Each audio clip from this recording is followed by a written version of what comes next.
evening, everyone. You're very welcome to the third of the 2022 series of ulster.gaa webinars on the Club Coach Development Programme. This evening webinar is titled Family of Games, and we're going to look at the games that can be played for 4 to 12-year-olds, and it will be facilitated by Terence, McWilliams and myself. This one probably, Terence doesn't need much of an introduction at this stage, but probably still the go-to man in Ulster and beyond when it comes to fundamentals, physical literacy and family games and all this sort of stuff. So without giving away your age, Terence maybe 40 or 50 years experience in this type of stuff at this stage. And I'm sure everyone will definitely pick up something this evening as we go through the presentation. As per usual, if we can use the chat box to engage, there will be times for question and answers throughout the session. We will be looking for engagement. So as per usual, anytime we ask a question, if you could use the chat box function to answer. We are going to aim to have this probably webinar about 45-50 minutes in length.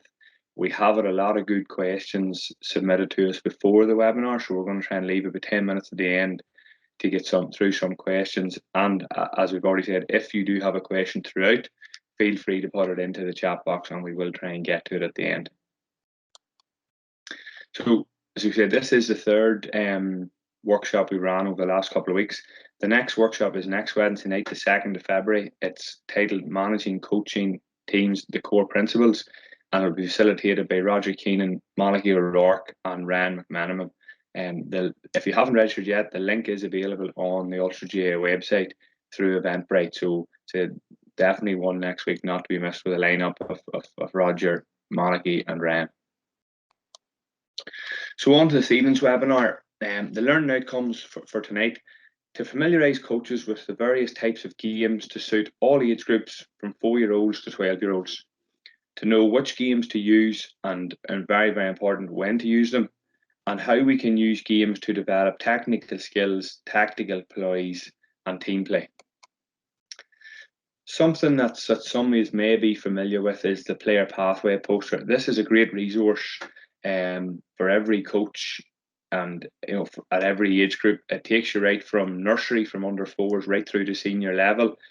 Probably difficult enough to read there, but this probably should be your go-to as a coach to see, are you ticking the boxes for player development? And again, if this is something that you don't have access to, feel free to drop us an email and we can send you a PDF version out. But it probably is a must-have for every club. This should be pinned up somewhere in the club rooms or in the change room for all coaches to observe. So look, just to get us started here, in the chat box, why do we play games? If we just want to put into the chat box, why do we play games?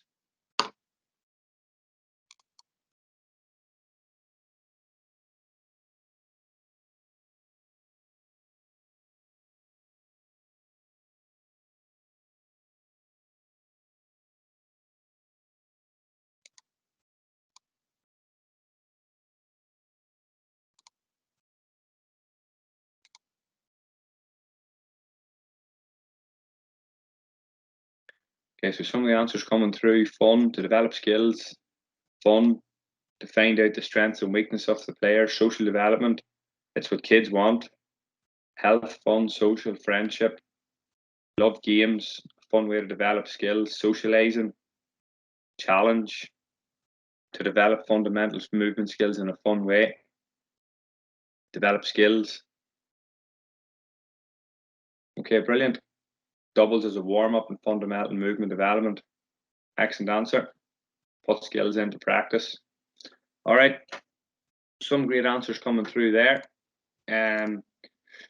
So look, problem solving promotes decision-making skills. Games create and develop thinking players. Do drills do that, or do games do that better? Something we'll explore as we through the webinar. Kids learn through play, so there probably is more learning takes place in a game when it's a wee bit more unstructured than in a structured drill or a structured activity where you're telling them what to do. An introduction to playing positions. So when we're playing our games, we have to try and coach or teach our children about playing positions. It develops the principles of play. games has that whole structured v unstructured debate. You know, if our coaching is too structured, how much learning's taking place? While if it's unstructured and kids are allowed to explore and try things for themselves, there's the potential for more learning to take place. And skills are contextualized within the games. Okay, so all of the things you see on the slide at the minute, we'll try and link all of these as we go out, as we continue on through the presentation, and Terence is going to link these to the games that he's going to show.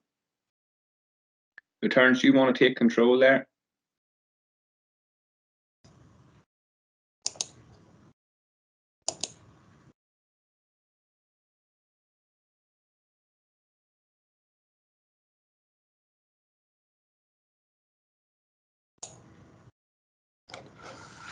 Okay, thanks Gareth for your kind comments there. It was interesting. Most of the feedback there was skills. There were more skills than anything else. Yes, skills are important, but you know, what do children love doing? I mean, they love the games, and the key, and my message here to you, is to try and, as Gareth alluded to, contextualize the skills within the games. So even in the warm-ups there, to me, that's where I would coach all my non-game skills, especially spatial awareness. And when they're doing that running, they're learning about agility, they're learning to stop and start, they're learning coordination skills as they run, they're learning to jump. And probably one of the best activities, and you should always finish off with, our tag games, because they are functional to what's happening in the game, where you're either chasing somebody or somebody's chasing you. So that involves your dodging and evasion skills. So have we looked at the two pictures there, coaches, and the one on the top and the one on the bottom, which will you use first for very young children? So on the top there, you can see they're running around the circular pathway, the cones. The bottom one is a little game called Minefield, where they're trying to run through the area without bumping into each other and avoiding each other.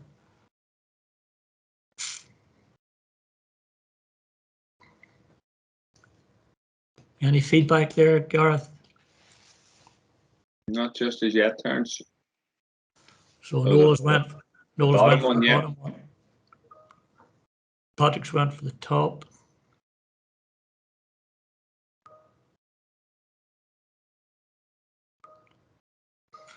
Things probably just be a couple more going for picture number 2, the bottom one there, Terence.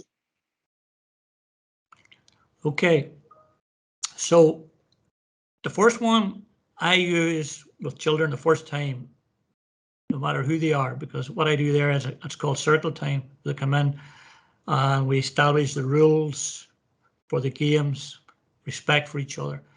And then you can use the different coloured domes there for them to walk around, to hop around, to march around. And you can also teach the running skills as they do that. Now, the bottom one is more for spatial awareness. So there they're learning to dodge each other. So you maybe have 4 teams there crossing each other. You can give them numbers. So you can call out 1 and 2 and 3 and 4. And look at all the other activities you have in there. You can use your cones and hoops for jumping over. So all the agility, all the stuff that we mentioned, mentioned earlier, that can all be done there. So what are these family of games? This is something I came up with Libby Mealy years ago, because we knew that the different groups of children needed different games. So what we did, we thought about the easiest game that we could come up with, and they were simply target games. So the simplest game you can do with the youngest child, and a 2-year-old can do this. I did it with a wee grandson, 1-year-old, the other day. He was able to do it with a balloon. So target games, and I'll explain them later on. And then, okay, you can have more complicated target games working in 2s and 3s. Then we move on to the court games, where I teach a lot of the fundamentals, the principles of games in those court games. The beauty about that is they're not bunching there. And one of the problems is with coaches, they bring out children and they think, right, we're going to play a game of 5v5 or 6v6, and it usually ends up with beehive football if they haven't got the spatial awareness skills that are taught in your warm-ups. Then we have the field rounders there, so any hurlers or camogues out there, I would do a lot of 1-on-1s and 2-on-2s using the rounders type of games. Then I'll move on to non-invasion games. That's just simply maintaining possession. I mean, if children can't do that, there's a wee game there I'll show you later, fill the empty corner and team ball pass. If children can't do that there's no point going on to putting pressure on that and having a 3 with all even teams. So once they're able to maintain possession, then I maybe divide up the court and say, right, can you guys now maintain possession and go forward with it, which brings in what we call part invasion. And then we have final full invasion. That's maintaining it, creating space and exploiting the space to score then. So basically that covers the family of games. Now your problem is, which of those do you use when? So this is a stepper model which you can use to adapt your games, to modify your games. For example, the space there, bigger spaces gives more room obviously than smaller spaces. If you're doing court games, you can have wide courts and narrow courts to bring in principles of width and penetration. You can change the tasks. I always use handling skills first of all to build up most of my game concepts, because it's easier to use manipulative handling than it is using the striking implements, hands, or one-handed hurls before moving on to two-handed hurls. Changing the time, less time in a zone. That's a good one there for transitioning. So you maybe get 15 minutes when they're defending zone and they have to score within that 15 minutes or 10 minutes from the midfield zone, obviously for more advanced children. Changing the equipment, smaller, bigger ball. Change the number of players, as I alluded to there earlier, 4v0. If they can't do a 4v0, there's not much point in going to 4v1. If they can do that, then put 4v2 on even teams and then go to your even teams. And then changing the rules. You're only allowed 1 touch or 3 seconds on the ball. Sometimes I work with special needs children and I put a 1 meter barrier around them where they're not allowed to be contacted, so they have room to play the ball.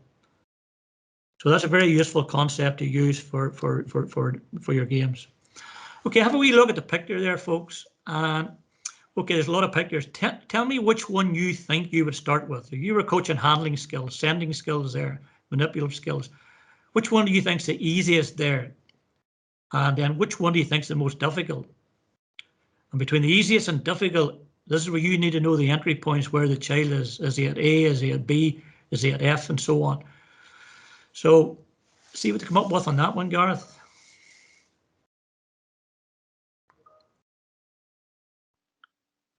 There's D, tummy throw, C, D, C, D. C's and D's the minute turns with scoop roll or the bowling roll. Okay. Nobody outside them. That's fine, Gareth. Sorry, somebody's come through with B there. With a hand pass. Yeah. Or sorry, the most difficult one, sorry, hand pass, yeah. Yeah. D and C. But you see, Gareth, right away we have a problem there, because I mean, if you try and start doing the hand pass there with children and you haven't done the ones previous to that, that child's going to have difficulty doing that.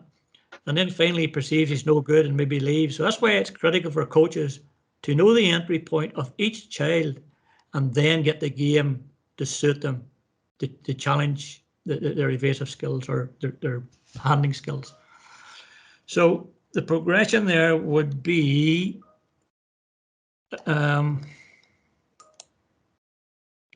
yeah, obviously on the ground first of all. I mean, rolling, fielding, and that's where I do a lot of my other game sense on the ground, because the ball can't go on fall any further. When they can do that, then I get them to use that overhead bounce.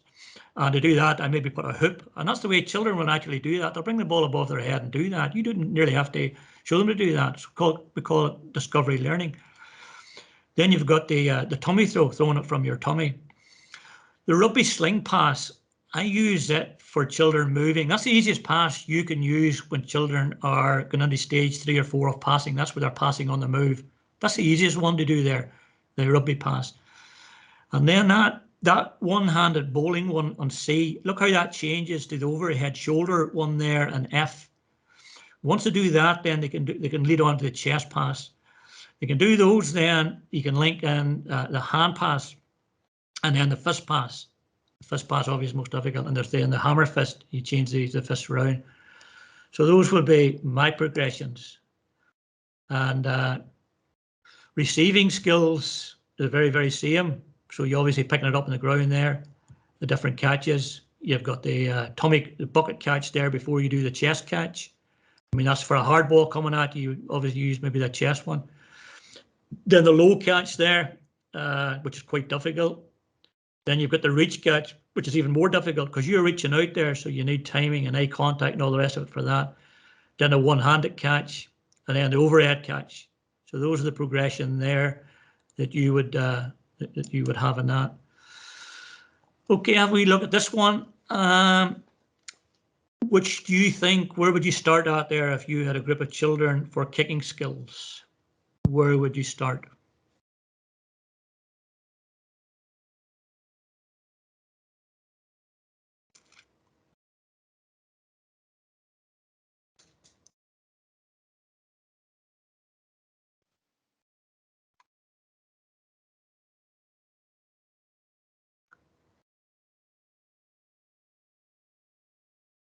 Yeah, it's interesting, Gareth. We're getting all the ground kicks, but how many coaches actually do that?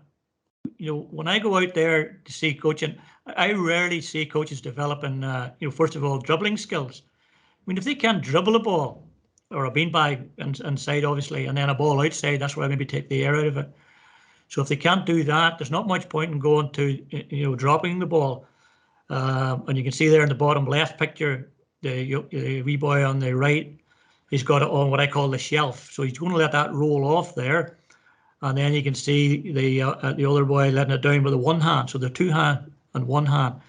And then you've got the key coaching points, which you as coaches must know there too, because one of the critical things is lifting the head. And I got this from Philip Kerr, where he got the children to count 1, 2 before they lifted the head. As simple as that.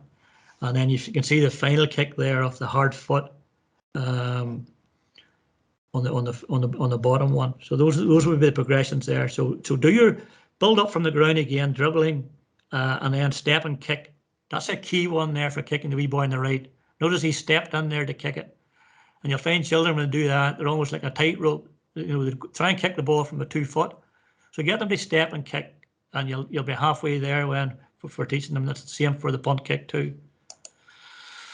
After the warm-up, then I get into group games there. So there's a good game to test their kicking skills, kicking knockdown, where you have groups there trying to kick the ball on the ground. It can be on a cone to knock the cones down. You can have numbers there, point for each one.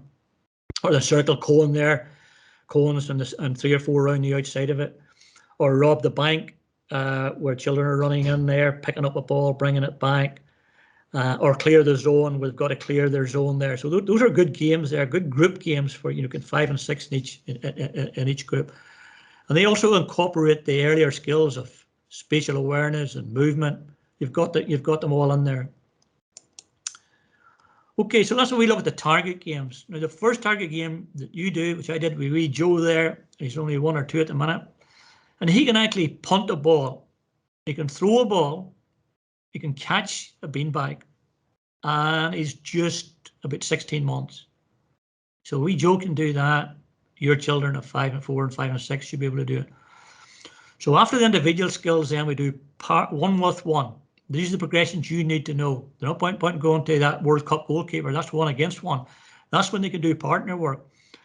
So you've got all the different skills there, aiming at, knocking down. You can be throwing it down, using a hurl to knock it down there. But as I say, use your handling skills first of all before I would use the hand as a striking implement. And then Kevin Kelly gave me an idea. It's a great wee thing to have. It's a 1-hand hurl, which is brilliant to teach hurling and camogie skills for 4 and 5-year-olds with a bigger ball, not a heavy senior slitter.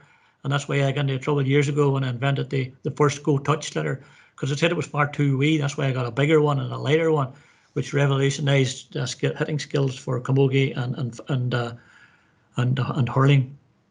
So that's the progression for your target games. So have we look at the video here and tell me what skill does this develop? We game called Tower Paul, where you have 4 attackers on the outside and a defender on the inside.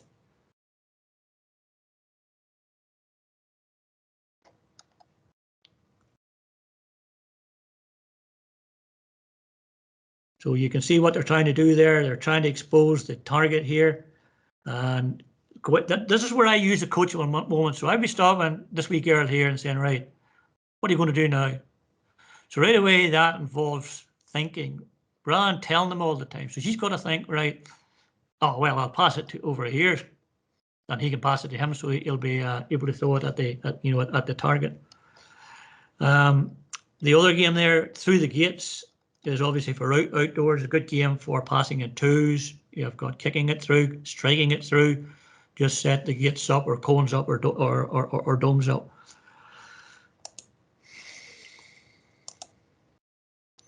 So let's move on to the court games. After the target games, I move on to court games. So have a wee look at that one there and tell me how I have used differentiation there with those two players by changing and adapting the court. Remember, we talked about step or the constraints that we can have, bigger areas, smaller areas.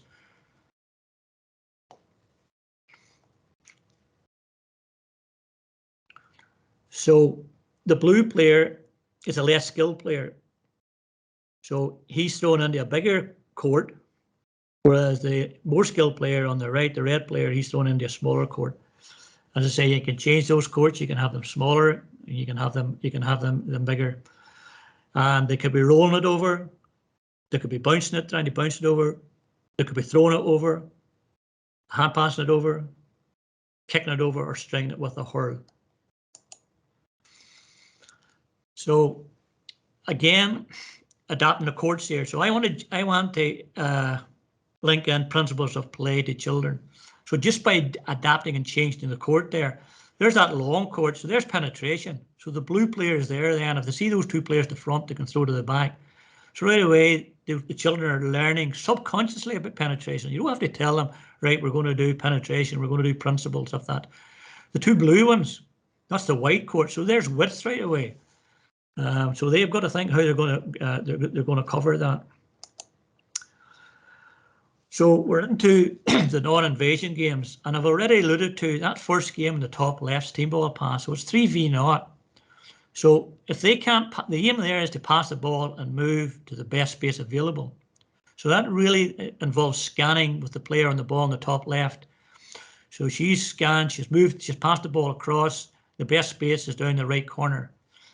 Now, if you want to set up cones in that, a wee game I got from Owen Gribben, which was fully empty corner. So he had 4 cones there and 3 players. So when they passed, there was an empty cone each time. So it got them moving to the space.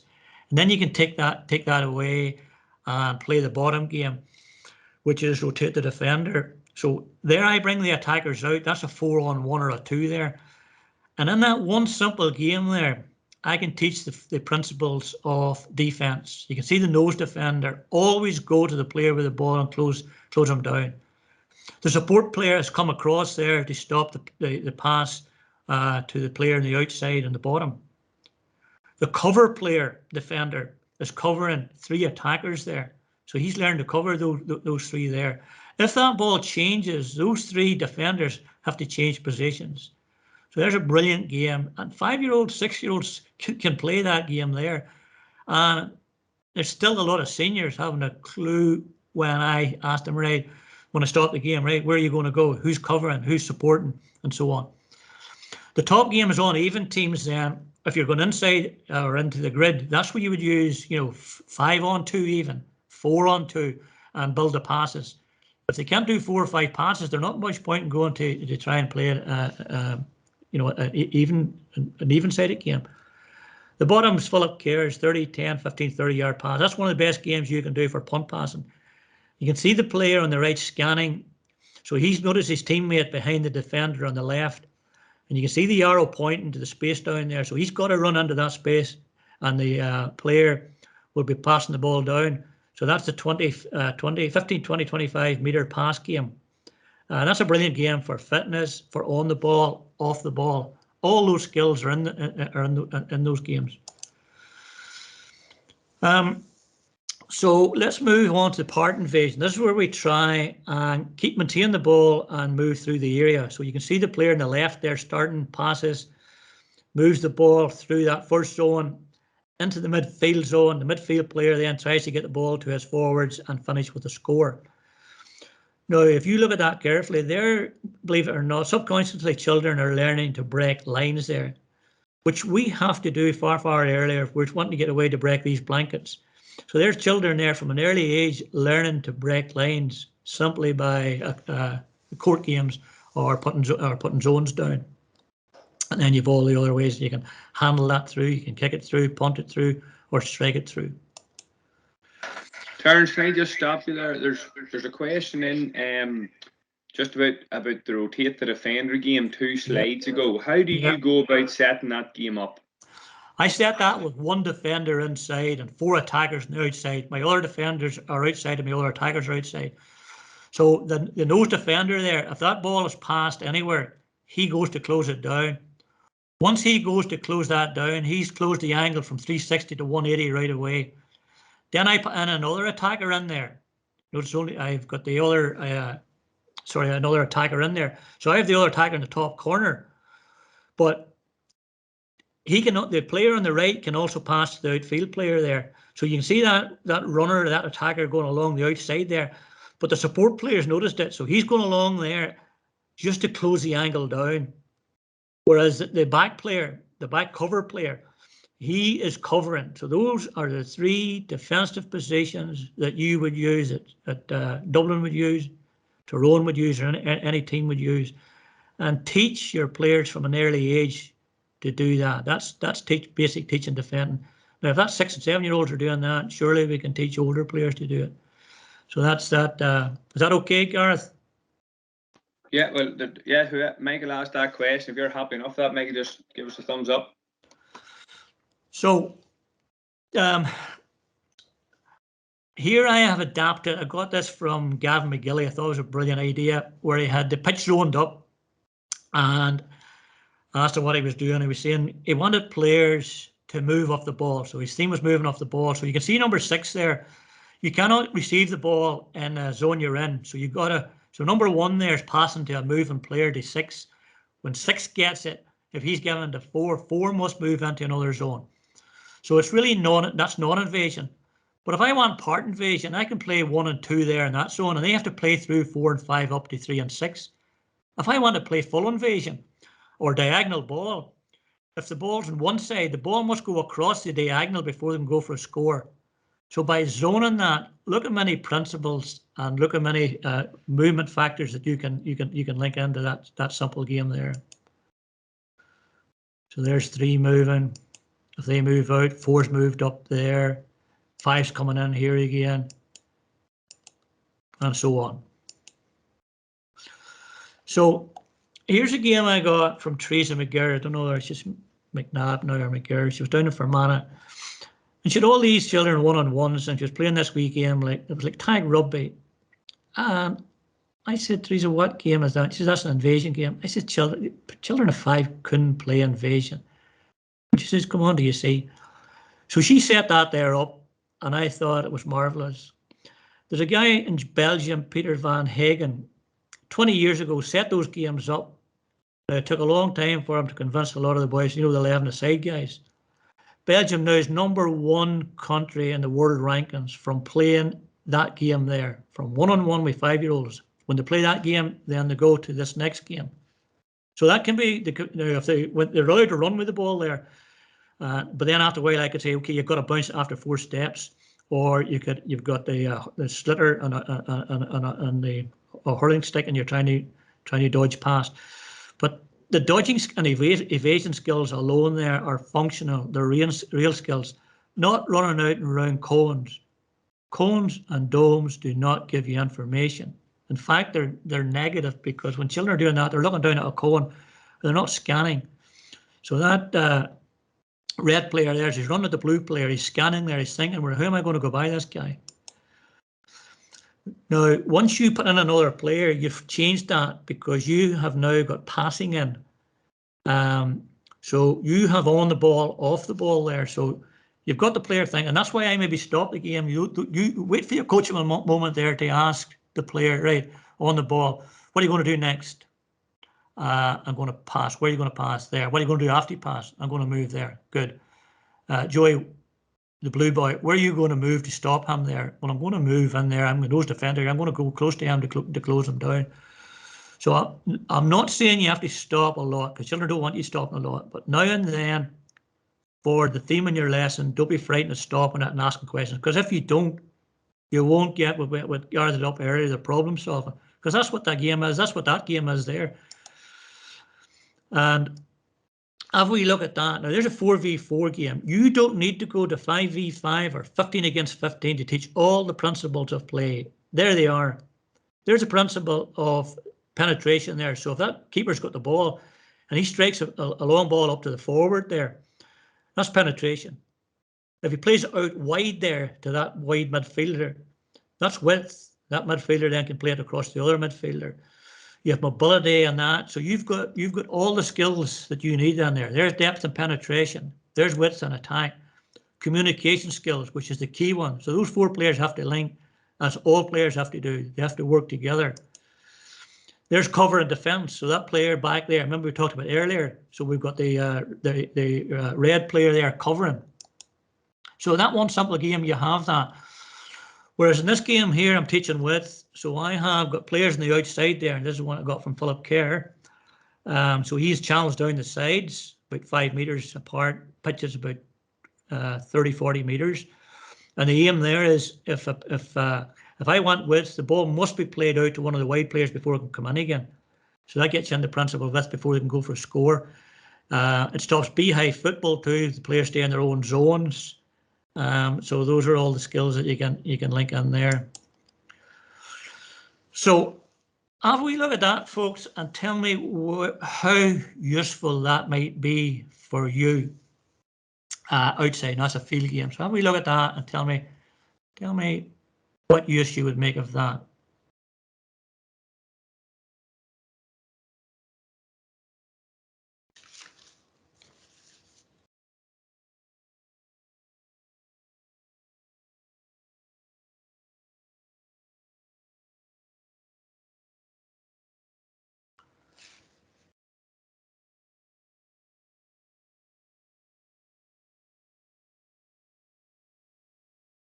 Dodging skills games would be very handy, Terence. There's someone's come back with there. Okay.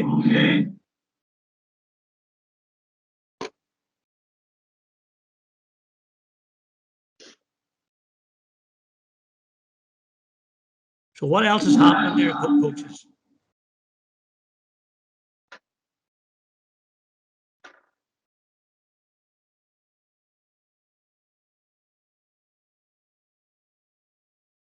Question there, Terence. Are ladders good for running technique, or better off doing sticks?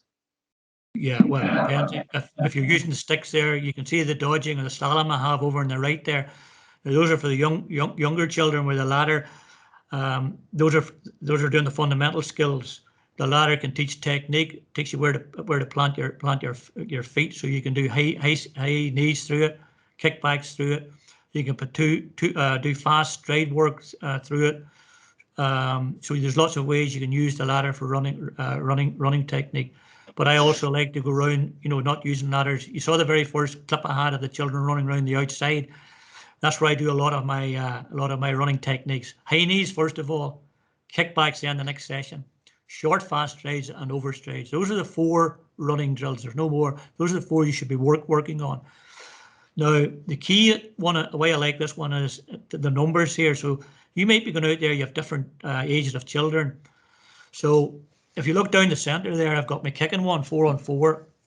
There's a great wee game circle score I got from Dermot Marston, which is competitive. It brings in blocking where you have 3 or 4v4 on each side there. You're trying to score a point. And I've got me striking down at the bottom. So the children are learning and picking up now all the gilly clubs, the football clubs.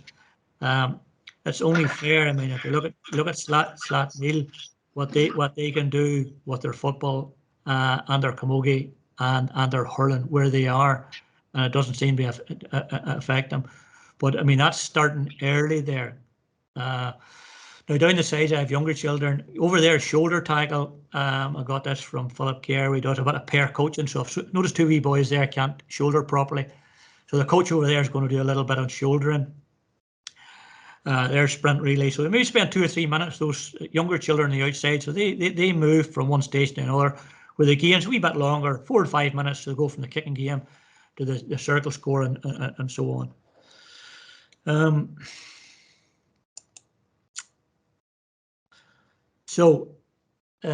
This is work that the Garreth and the rest of the DNA coaches, as they were called then, did, where I asked them to come up with cards for coaches and games.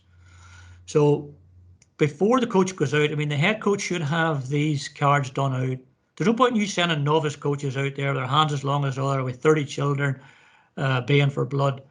That's not fair on novice coaches, and they'll turn them off too. Whereas if they had the card, we simple card like that there, that's a wee game there, just pick up, set down, wee explanation of the game, how to make it harder for those that are doing it, more skillful children, and how to make it easier for the less skilled children. And a couple of wee points on the head, hands and feet. That's a technique that Morris, and God rest him, Karen and myself came up with years ago for teaching, correcting faulty technique. What's wrong with the head? What's wrong with the hands? And what's wrong with the feet? So those would be given. I would give those to the coaches before the first session, and at the end of each of the sessions, give them a new card, or I might give them the same card. Look, Joe, I don't think I think they need another session on that blocking or whatever before they move on. So that's a typical session there. So I noticed some coaches had started early games, and I asked them why, and they said, Terry, it's a great idea to get children out. You know, the latecomers, once they started this, all the children came early because they had all the games set up and they were into the games right away. Now, those games can be individual games or partner games or two games, or the games that I had earlier. The warm-up, about 10 minutes to get all the things you want in there. Your spatial awareness, put a wee bit of strength in too. Use your animal games for that. Animal races on all fours. Always try and have a little bit of jumping and sit you first of all, using the hoops, and then or running, jumping. Tag games, I say, are brilliant. Always and there's lots of tag games, toilet tag, chasing games, 3 or 4 bibs on. And then in these small-sided games, go into the game without any constraints. Let them, for heaven's sake, play. Just close your mouth, stand by, and observe. Let them play. During the games, then, you can put a wee constraint in then. So if it's technical skills and I want to see kicking, then I'll say, okay, right, children, now the next 3 or 4 minutes, I want to see your kicking only. Because up to that, all it was hand passing. And then you can look at and observe the kicking. Or if it's evasion, I put in a constraint that you must take on a player. So I see if they can use evasive skills, otherwise they'll just be given 1-2s. So after I do the technical skills, no pressure, some pressure, and they must be functional. They have to be nearly representing the game. Then I go back into the condition game again, because I want to check for learning. So the condition game, then I put the condition as punting only, or evasion only, or solo only, or whatever theme is for your session. I always finish with full games, and there's great games there. I got them from Kevin Kelly called Road to Croker, where you have 7 or 8 pitches or more pitches set up, where you can have 1-on-1s, 2-on-2s, or 3-on-3s, or differentiation there. If they're less skilled children, 1-on-1s and 2-on-2s, more skilled children, 3-on-3s. What happens there is, if I won my game in my club competition, then I move on up to the next game for my Ulster Championship. If I won that, then I move through to Croke Park. If I lose in Croke Park, then I go back to the club again. And that's competitive. That's really competitive. Kids have great imaginations. You imagine if they're in the club there, they all want to get to Croke Park. And I mean, I've seen kids crying because they were beating Croke Park and having to go down into the club game again. Now,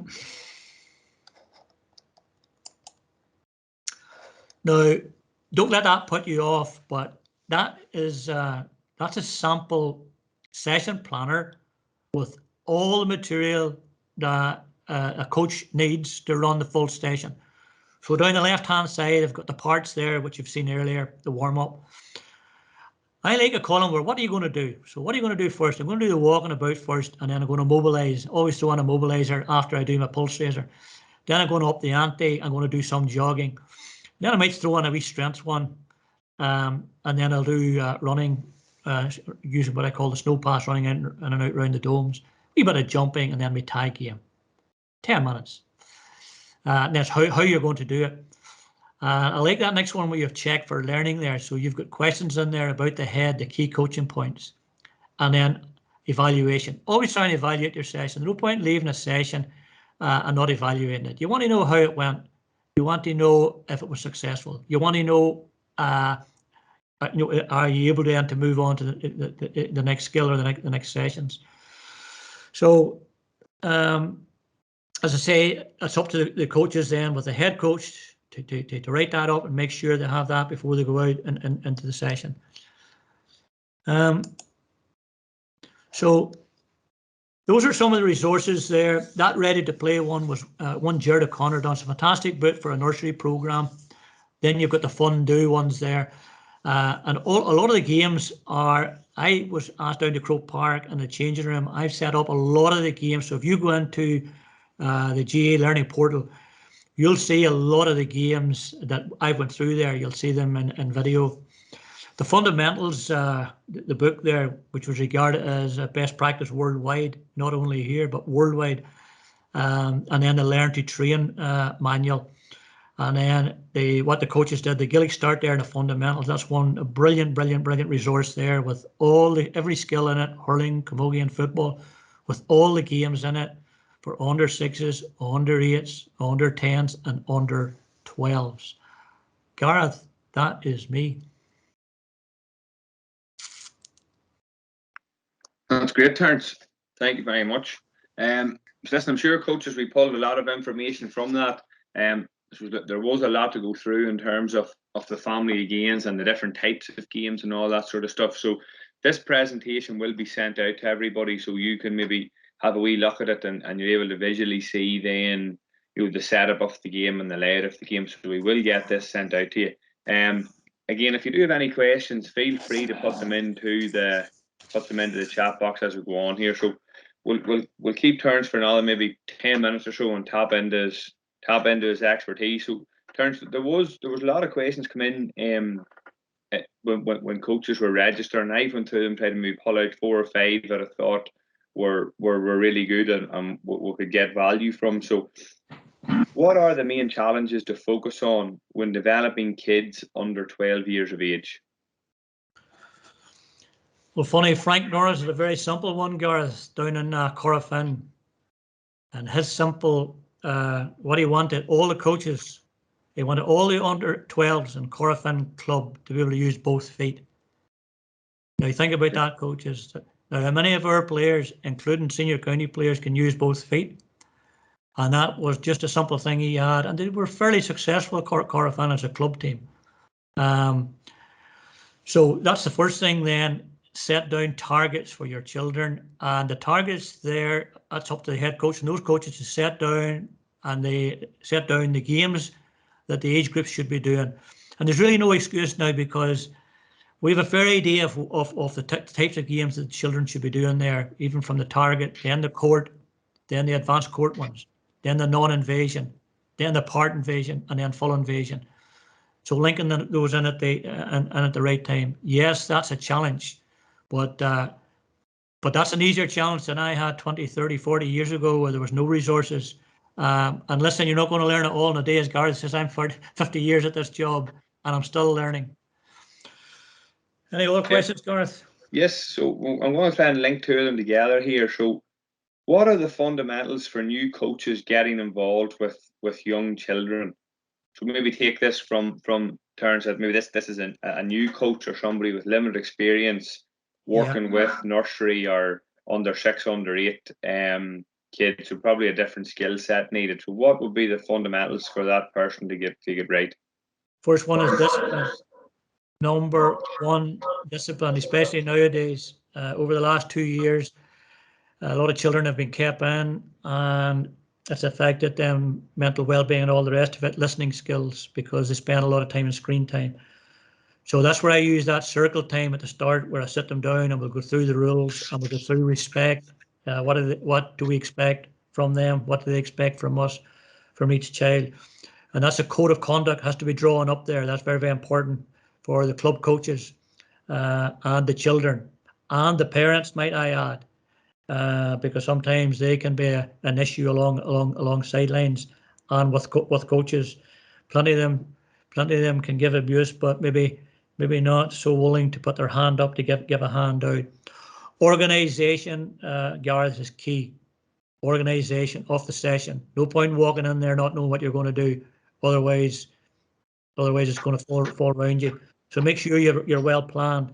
Make sure you've got enough equipment.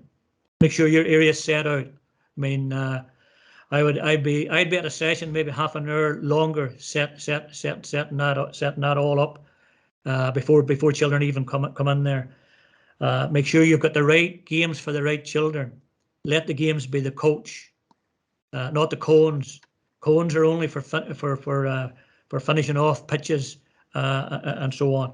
So those are the key things there, and to help Gareth from the key coach. And I don't set a novice coach in there on their own.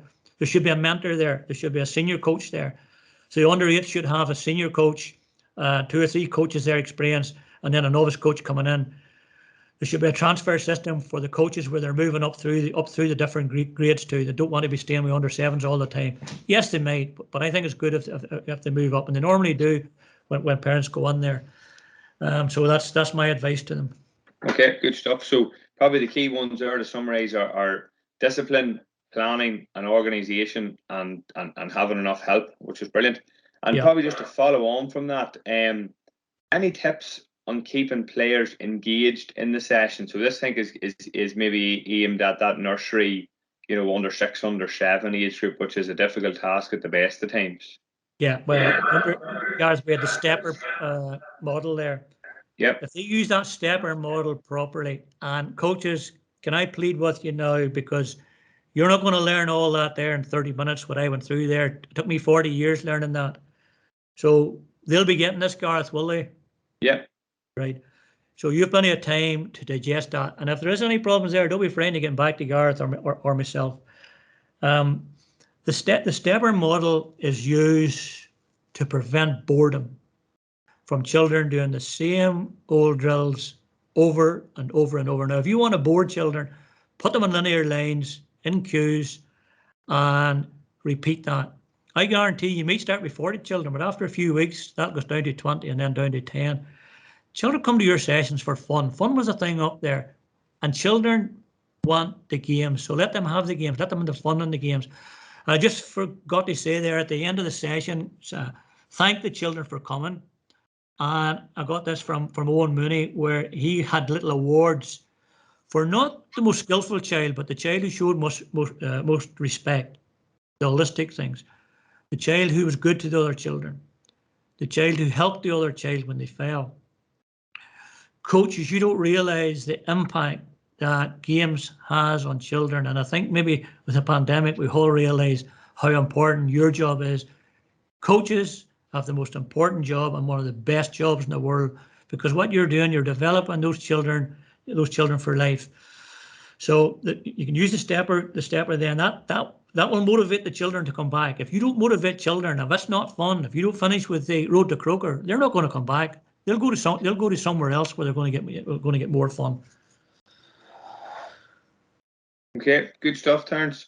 Listen, there's a question that's come in to the chat box, right? I have another one to ask you, but I'm going to ask this now to the chat box, Terence. So, how can you get a kid to catch the ball with their fingers outside, telling them to form a W shape?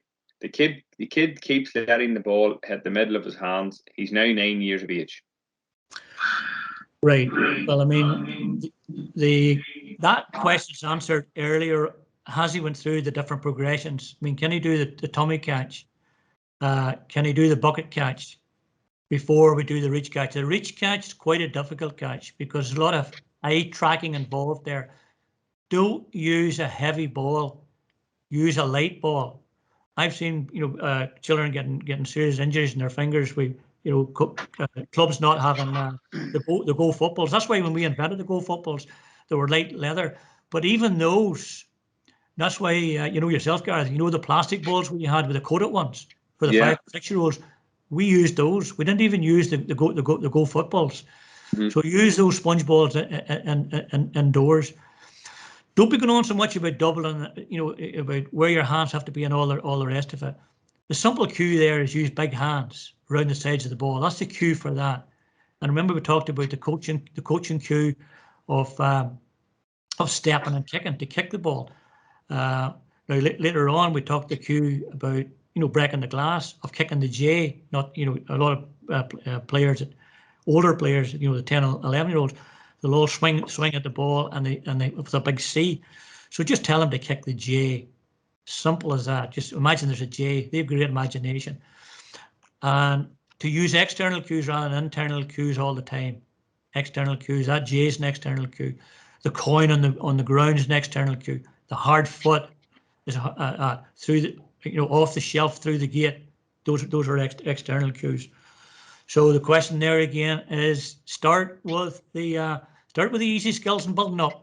If you go in there and try that, that's entry point 7. It's like me trying to do calculus with children or trying to do write an essay. It's the very, very same. It's brick by brick, stone by stone that you have to you build along the way. Okay, hopefully that's answered. The last one, Terence, which is probably just fitting that we're finishing this and the session being on the family games. So in the GA at the minute, there's a whole buzz around is it drills, is it games, and maybe we're going away from drills and it's all about games. So has the race to games based training forgotten that some children have a long way to go to master the core skills of the game? No. If that coach was looking carefully at the session I had, they would see it wasn't all game based. They would have seen that after the warm-ups, get your children into games and let them play. Then put your condition on the game. Then you observe to see what skills needs. Is it on the ball, off the ball? Is it technical skills? Is it tactical skills? Is it transitional from attack to defense? So then you can use your constraints. That's where your constraints come in there. So there is a place that's called whole part, by the way. There's 2 methods of coaching, whole part and part whole. But unfortunately, the traditional way is part whole. So if 80% of your session is not involving games, it's not a good session. I'll say that again. You just want to explain there what whole part whole is and part whole, just in case there's coaches on the call aren't sure of it. Yeah, whole part, as we explain, after the warm up, the pitches are in, let the children into playing 4v4, 5v5, 1-on-1 or target game or whatever, and just let them play. Just let them play for 4 or 5 minutes. Then put a wee condition in for the focus of your lesson. So, for example, as I said earlier, if I'm doing kicking and there's lots of hand passing, then I might put the constraint in they've got to kick it. If it's that catch, that reach catch, all passes must be reach catch. All passes must be overhead. All passes must be pick up. Then I observe. Then I stop it. I bring them around, and then I'll put them in 2s or whatever, and we'll go through the heads. Then the hands, maybe in that session, maybe just the head in that session. I've seen coaches go through head, hands, and feet and boring the children to tears, 15 minutes. Just pick one thing, maybe the head. Okay, next session, we'll revise the head and then we'll do the hands. So it was the punt. Next session, we'll do the feet. So gradually you're introducing one of those body components. But when you're doing the drills, make the drill as functional, as near the game as possible. Not taking it out and doing isolated drills for as I say, boring the kids. And the other is the part whole. Then obviously is where you start and I see all these sessions. We do the skills, and interesting. I've done a lot of research on this, Gareth. They found out when the children come to play the game, because the skills weren't functional enough. It was a complete waste of time. Standing children in these linear drills If you're going to do any drill, do cares what he calls his match running drill. So if there's threes there, get them moving, get them passing and moving. That's functional where they're having to look up and pass the ball to a runner. And that's stage 5 of passing where you're moving and passing. But it could be stage 4 where you stop and the passer's just running, or it could be stage 3 where I stop and Garreth runs, or it could be stage 2 where I'm just giving it to Garreth as he's running, or the stage 1, the easy one, where that's the one I would coach very young children, and that's the easiest, where the passer's static and the receiver's static. And then, but they're all at different levels there. I'm not going to have wee Canavan and Oisin McConville standing and listening to me about, passing the ball when they can do stage 5. And this is why you need to know the entry points. Critical, you know the entry points of each child that you teach. Now I know that's a big ask. God, Terence, how do I know the entry points? Well, you'll soon find out. I've got a wee checklist too where I check off the children. Can do this, yeah. Then they're moving on to the next stage. I have a wee checklist of each child. And I give the parents that. And I maybe say, Garreth, your young boy there, he hurt his finger in the night because he's reaching for that ball there. He's not using big hands around the sides of the ball. That's the key point. He maybe does a wee bit of work, against the wall. Okay, good stuff, Terence. Listen, as you said, a lot to take in there, and probably your answer there is the fact that that there needs to be that mix between our skill development and our games, and if our players if their skills aren't developed completely enough, then the game's going to break down for them, especially as they go through the pathway. So it's probably just getting that mix right at the age we're talking about now. But remember, if the game's breaking down, it mightn't be the skills, it might be the game. The game's too difficult. Yeah. So if they can't play, remember we said if they can't play 5v5, then go to 1-even, go to 6-on-2. I mean, if they can't play 6-on-2, if they can't hold the ball for 5 or 6 passes, they're not ready for that. Then you go to that one where I put them outside, the attackers outside, trying to keep the ball from a defender inside. They rotate the defender one. Yeah. So that's why we have all those games. Those games are suited for the ability of the children. Mm-hmm. Good stuff. Terence, there's someone in here saying, can you share that checklist? The wee checklist you have. You were saying there to sort of identify when you're observing as to what level the kids are at or what entry point they're at. It's just I put down can't do, can almost do, and can do, and a column, and then down that column I might have handling, kicking, striking, or whatever, and it might be there's a lot of X's down. You can't do that, and in 2 weeks' time, yeah, you got a tick, and I show that to the child. That's very motivational. When he sees that, he sees his wee card. Yeah, you got ticks there. And you know something? You got the most ticks, Garreth. A wee star for you, a pair of socks for you, a club jersey for you. I mean, again, back, I got this from Owen Mooney. After about a month, the child with the most stars, the most points, got the county player came into the school and awarded a prize to them. So, and children love that. So have awards, have wee certificates there for them. Okay, good stuff. So look, guys, if there's no more questions, we'll maybe call a halt, Terence, if you're happy enough. Yeah, but remember too, Garreth, what I did there tonight was massive. I'm trying to cover 8 years there in half an hour. Now, what if the coaches want, what we really should be doing, and this is back to yourself, what we should be doing there now is saying, okay, let's look at 4 and 5-year-olds and let's spend a web on them. Let's look at the 6 and 7-year-olds, what they should be doing physically, technically, socially, and all the rest of it. So there's nearly three or four webinars there over the next stage. And with coaches come back into clubs, that mightn't be a bad idea, Garreth, because I flew through that there the night on 30 minutes. But listen, coaches, I hope you got something out of it. I'm sure they did, Terence. Listen, again, thank you very much.